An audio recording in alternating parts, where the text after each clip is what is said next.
Let me talk to the men out there listening real quick. Guys, are you suffering from erectile dysfunction, fatigue, decreased muscle tone, lack of energy, low libido, brain fog, sleep disturbances? Hey, low libido, ask your girlfriend or wife. She'll let you know if you're suffering from that or not. That's sex drive. If you'll text my name, Clay, in all caps to 601-327-8550, 601-327-8550, Men's Health of Mississippi and the Clay Edwards Show are going to hook you up with a free testosterone screening. They're located in Madison, Mississippi at 120 Fountains Boulevard. You can check them out online, menshealthms.com. But one more time, text my name, all caps, Clay, to 601-327-8550 and get your free testosterone screening scheduled today. Enjoy the rest of this show. Let's shift gears. Let's talk about meth heads and streetlights. This is WLBT talking about the state of Mississippi having to jump in and bail Jackson out again. Mdot getting ready to spend $15.5 million to upgrade Central Mississippi's interstate lighting system and to make it meth-proof. Copper wire theft in the Jackson Metro has been the subject of 2 3 on Your Side investigations. Tonight, we're on your side with an update on the Department of Transportation's efforts to light up our interstates. 3 on Your Side's Brendan Hall has the latest. Brendan?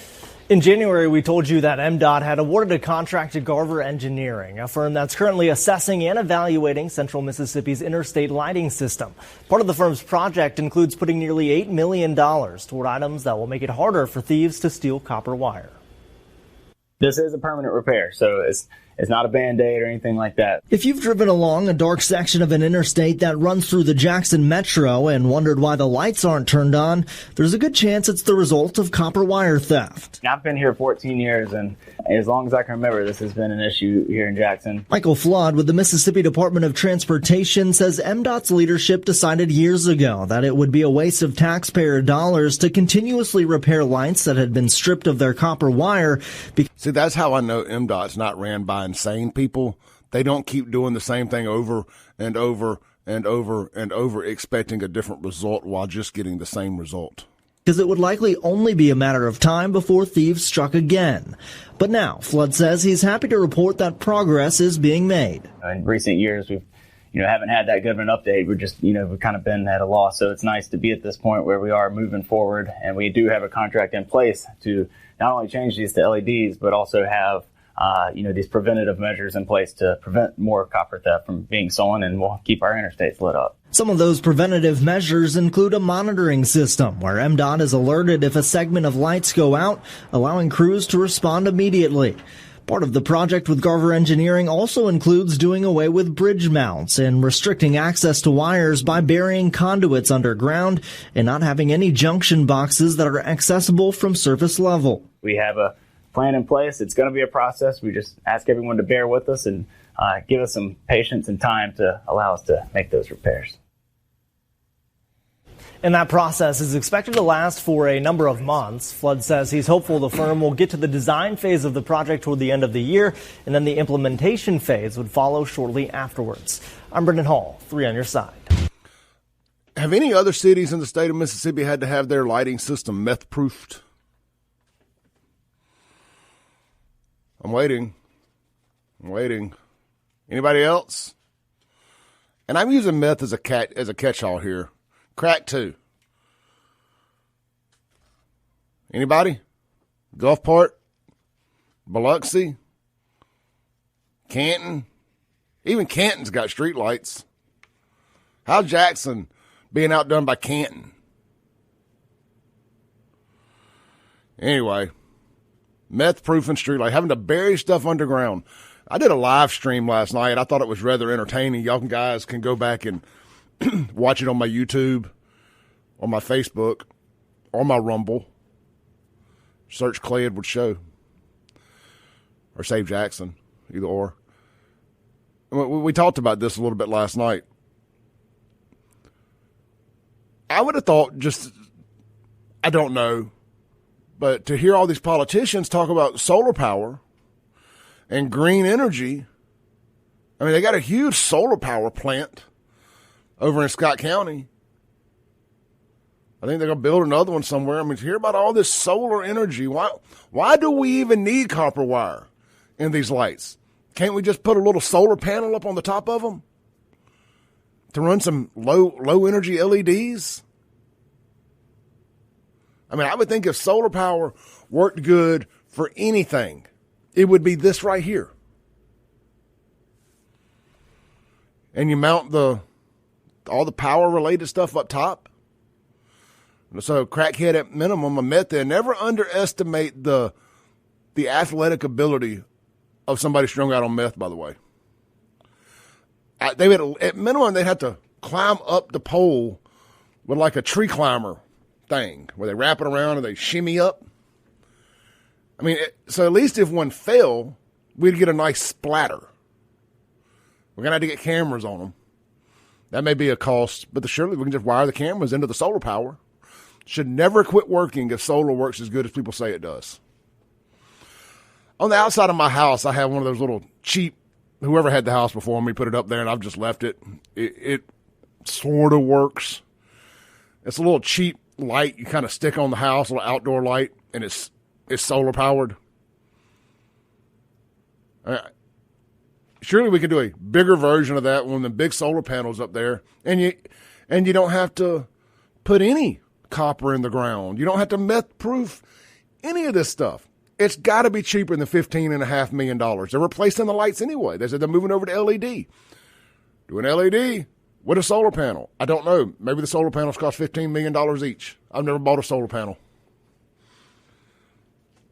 Seems ridiculous to me. Let's see here. Somebody just followed me on Rumble. Thank you. Game on Wheels. Appreciate you. Game on Wheels. Is that the mobile? I'm assuming you're listening right now. Is that the mobile video game trailer I see around? I think that's a really cool idea. They go to birthday parties and stuff with all the video games. Somebody asked on the Guns of Gear text line, is Robin Hood considered a town or its own meth country? I don't know, man. I tell you what, I know there's some good people out at Robin Hood. I'm not talking to you. Good people, I'm not talking to you. I grew up in South Jackson, Byram. We had Lake Ridgely. What a strange development Lake Ridgely is. There's some really nice houses and really nice trailers back there, and then there's not. You could pull in Lake Ridgely and smell the ammonia. That's what they use to cook meth. You could pull in there and just smell it in the air. Y'all know how I feel about Jasco gas stations. If you listen to this show for more than one episode, if they ever build a Jasco in your neighborhood, it's too late. It's just too late. You pack up what you can, throw it in your car, get the hell out, save yourself. The bank will forgive you. I'm kidding. Don't take financial advice from me. I'm a maniac. Ammonia is the same way. If you pull in your neighborhood and you smell ammonia in the air, somebody's probably cooking meth. It's too late. Pack your belongings. Get whatever you can fit in your car. Get the hell out.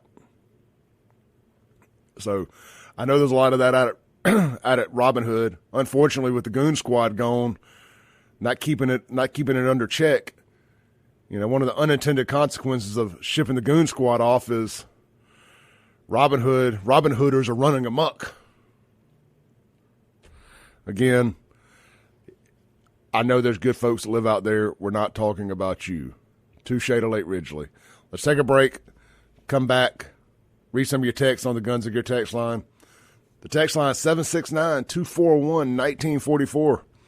If you want to chime in this morning on the phone, the Mazda of Jackson phone line is 601-879-0002. Don't forget, every vehicle purchase at Mazda Jackson comes with a limited lifetime powertrain warranty for free and no extra cost. You also get a free 43-inch TV with all purchases. Man, that's awesome. Free 43-inch TV and a lifetime powertrain warranty. That's good stuff. I'll tell you what, I don't normally do this, but let's take a call before we go to break here on the Mazda Jackson phone line. Hey, good morning. You're on there. Hey, I'm calling about the solar lights. Yes. Yeah. A couple of years ago, if you know where Hugh Ward Boulevard is, Oh, yeah. they ran them all the way down the middle. They ran some solar lights on there, and we didn't have sunshine for about 2.5 weeks. And if you notice, on the sides of the road, they've got the regular power line lights. All of those were working just fine. But those solar lights without sun for 2.5 weeks, not a single solar light was working on Hugh Ward in the middle, in the median. Now, I took that into account. I should have said it. I did think about that last night. I kind of thought this through.